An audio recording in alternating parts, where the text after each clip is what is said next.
investigación con niños.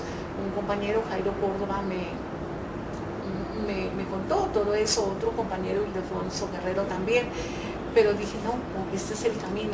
Nunca había presentado un proyecto, entonces lo hicimos, el proyecto con los niños, escogimos el tema, era recuperar, recoger, hacer campaña para hacer una exposición. Era una exposición pequeña, lo que pensábamos y visionábamos, no era más, y así lo presentamos. Ellos hacen una selección y aprueban, a otros no. Cuando ya nos llegó la noticia que lo aprobaron, entonces ya nombran un asesor, ellos lo motivan, empezamos el proceso, luego tuvimos la necesidad que había que buscar apoyo conceptual, leímos documentos, visitamos museos, colecciones privadas que hay ahí en el municipio, y tuvimos el apoyo de la Academia Nariñense de Historia en la persona de su presidenta. Ella tuvo talleres con nosotros, nos ayudó a hacer la clasificación de piezas. ¿Ella se llama? Se llama la doctora Lidia Inés Muñoz Cordero, es historiadora, y ella nos ha aportado mucho en este proyecto, y logramos hacer esa parte de lo precolombino. Pero la gente, a la vez que íbamos haciendo la campaña, la gente empezó a adornarnos, no piezas arqueológicas, sino cosas antiguas. Entonces dijimos, no, esta parte nuestra, nuestro proyecto, pero la gente nos está donando, entonces no, pues no desaprovechemos, extendamos, pues entonces digamos que vamos a presentar lo precolombino, pero que también esto, y que también esto, entonces fundamentamos un poco más, profundizamos un poco más. Entonces tenemos en el producto del proyecto es la creación del Centro de Memoria Histórico del municipio, donde hay un conjunto de huellas vivas, reales, auténticas sobre la historia del municipio, clasificadas por épocas, Iles época precolombina, Iles época colonial, Iles época republicana. Entonces eso se presenta didácticamente, para motivar a la gente que pues entienda el mensaje que nosotros queremos dar. Y de esta primera parte surge la segunda. Entonces miramos que las huellas que teníamos de Iles época precolombina, nos dábamos cuenta que en el presente hay muchas cosas que están allí, que la gente las practica y que son de allá del pasado. Entonces dijimos, listo, hagamos la otra parte. Entonces esa parte es un conjunto de fotografías que reflejan escenas diarias, cotidianas de la gente actual, donde reflejan esa vivencia, esa vigencia del pasado en el presente, que configura una realidad muy particular. Voy a colocar un ejemplo. El cultivo del maíz, todos sabemos que el maíz es precolombino, ¿sí?, pero está ahí en el presente. Entonces, miren, herencia de la época precolombina, cultivo de maíz. Vamos con el trigo. El trigo no es precolombino, el trigo fue traído por los españoles. Entonces, pero está presente allí. Entonces el trigo es herencia, pero de la colonia.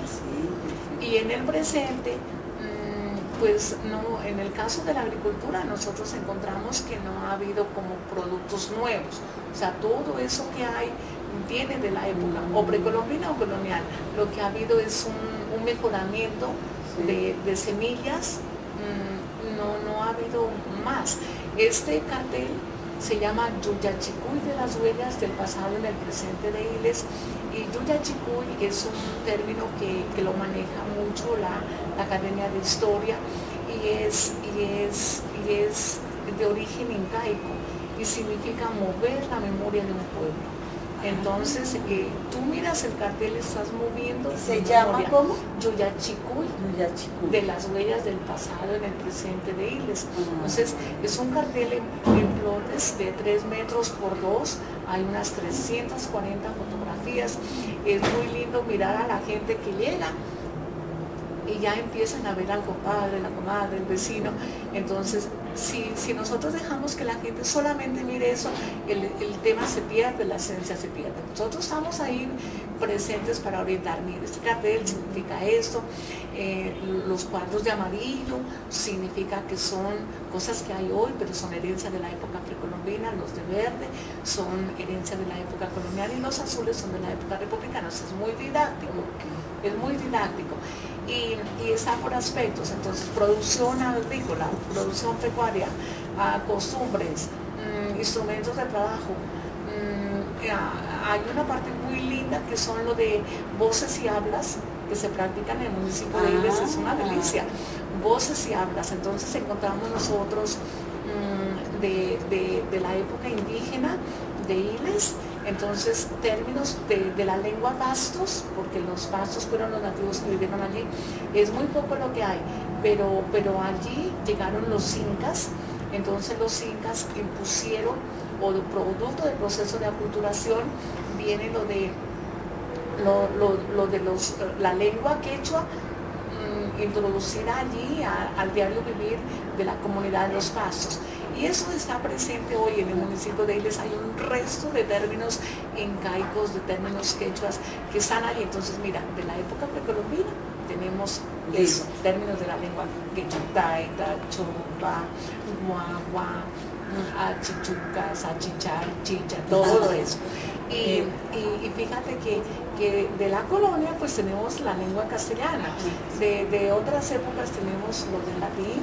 Fíjate que hay señoras que todavía viven y saben rezar, restauraciones, letanías en latín, por aquello de la religión católica, pues que antes no se permitía la práctica religiosa en el idioma de cada país, sino del latín, por lo que pues el Vaticano, que es el centro de la cristiandad, pues que allá ellos hablan el latín. Entonces el latín es como de alguna manera un símbolo para ellos, entonces fíjate que eso, términos árabes también, el inglés, lo nuevo, entonces así es el trabajo.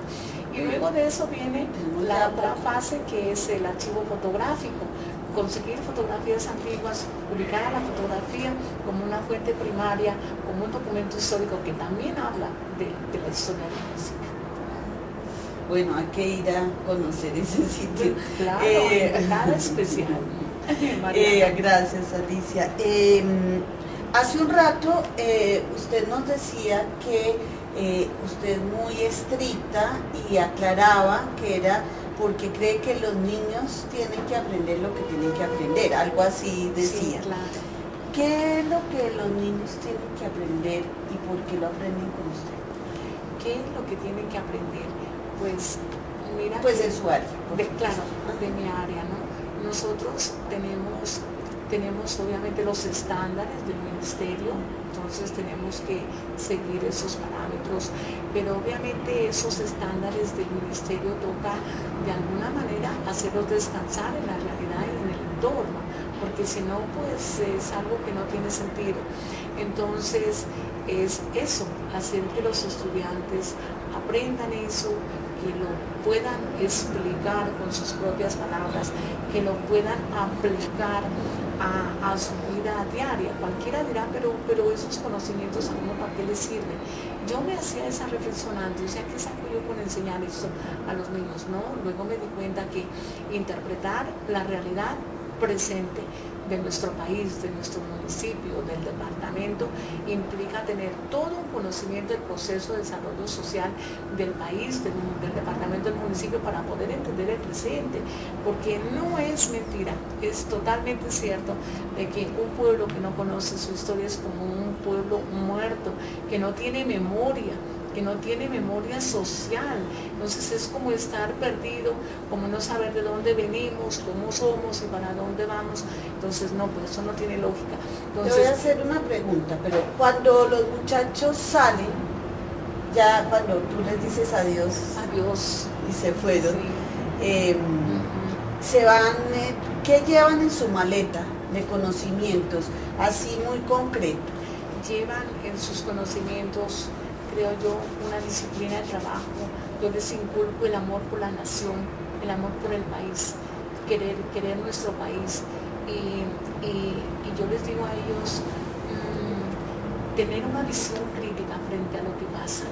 Eso, a mí es muy importante eso, que ellos tengan una visión crítica, que tomen sus propias decisiones, que no se dejen manipular, sobre todo en la parte política, que tengan su posición clara, que analicen, que tomen la decisión, que sean críticos, que sean cuestionadores, pero que también aporten al desarrollo.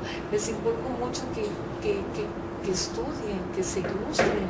A las mujeres sobre todo, yo pienso que la educación es la fuerza de la mujer y es la que nos hace más libres, la que nos hace, es la que de alguna manera aporta para que eso del machismo que es tan fuerte pierda fuerza, porque una mujer educada, una mujer ilustrada, tiene la capacidad de defenderse, tiene como la valentía de defender su dignidad.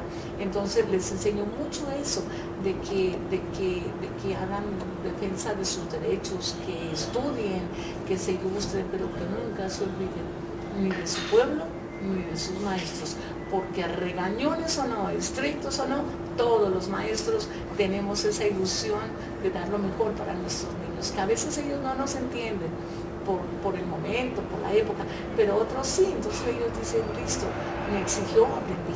Yo tengo esa experiencia muy linda. Los niños dicen, la profe me exigió, pero aprendí. Me exigió, pero aprendí. Entonces creo que eso me parece importante. Una última pregunta.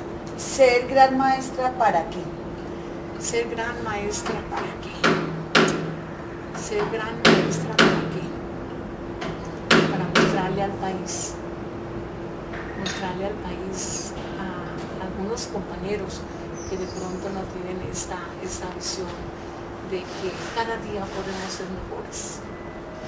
Que ser el gran maestro es un gran compromiso.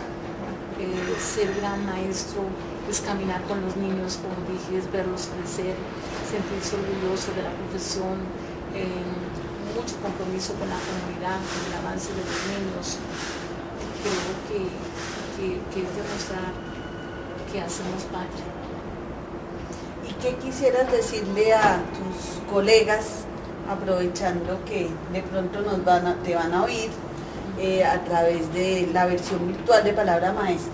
¿Qué le quieres decir a tus maestros, colegas? A todos los maestros de Colombia, que amemos nuestra profesión, que es muy linda, que es una de las profesiones más dignas porque aportan al progreso de un país.